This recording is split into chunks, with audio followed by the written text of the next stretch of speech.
Good afternoon, everyone. I'm Kaiwen from 7E. Today I'll be reading The Cobbler's Son.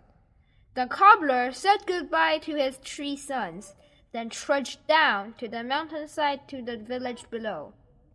It was Christmas Eve, a bad time to leave the boys alone.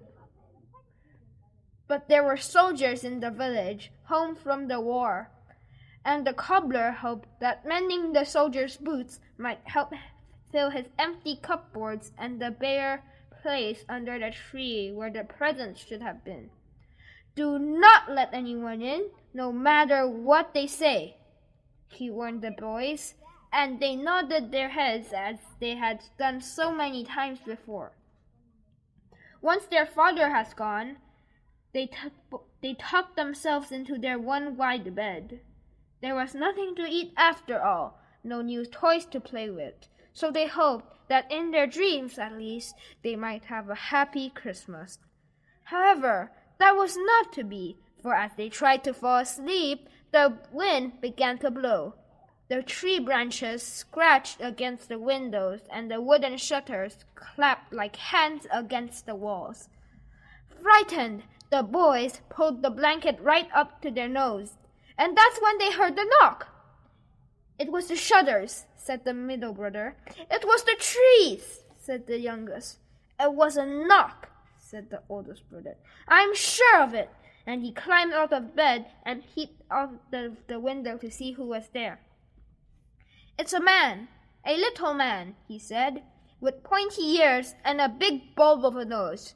It looks like as he was freezing." "Don't let him in," cried the middle brother. "Remember what Papa said," added the youngest.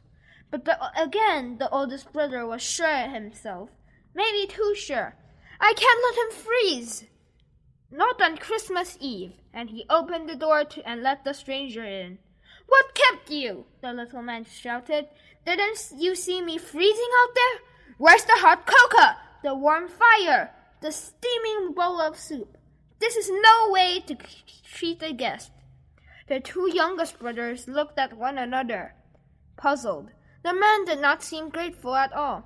"But we have no fire," said the oldest brother, "and no food either." "Gobbled it down already?" the little man shouted. "Greedy boys! Well, the least you can do is make a little room for me in your nice warm bed." As it happened, it wasn't a nice bed at all, for the mattress was lumpy and the blanket was thin. But the little man didn't seem to notice. He leaped into the bed between the 2 youngest brothers and grabbed up half the blanket. "Wait just a minute," the older brother said. But when he tried to climb back to the bed, the little man kicked him out. The older brother went spinning across the room, and when he hit the floor, the spinning did not stop. Instead, he started doing cartwheels right around the room.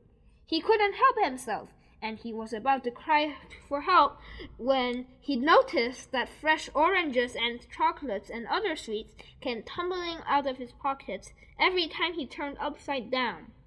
Meanwhile, the little man kept tugging at the blanket. "Still not warm enough," he grumbled, and he kicked the middle brother too. Soon he was doing cartwheels as well, but it was buns and cakes and cookies that spilled out of his pockets. The little man looked at the youngest brother, who was hanging on to the thinnest corner of the blanket. "Still too cold," he shouted, but as he kicked the smallest boy, the 2 other brothers cried, "No, he doesn't know how to do cartwheels." "You better turn him upside down and shake him then," the little man grunted. And so they did, and all 3 of them laughed when gold and silver poured out of his pockets.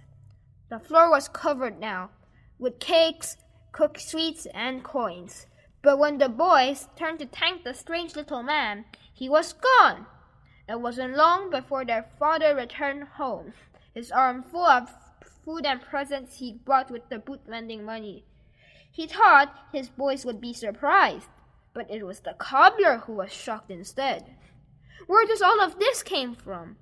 he asked, and when the boys had told him the story, shouting and laughing and interrupting one another, the cobbler grinned. He was so surprised, in fact, that he forgot to tell them off for letting a stranger into the house. Your visitor was old Lauren, the king of all goblins. The legends say that he visits one home every Christmas. He plays his tricks, then he leaves his gifts, then he disappears into the night. I always thought it was all make-believe, but he looked at the treasures all over his floor. But now I know it's true. Together, they scooped up the candy and the money and the cakes. And the cobbler and his sons had the best Christmas ever. The end. Thank you.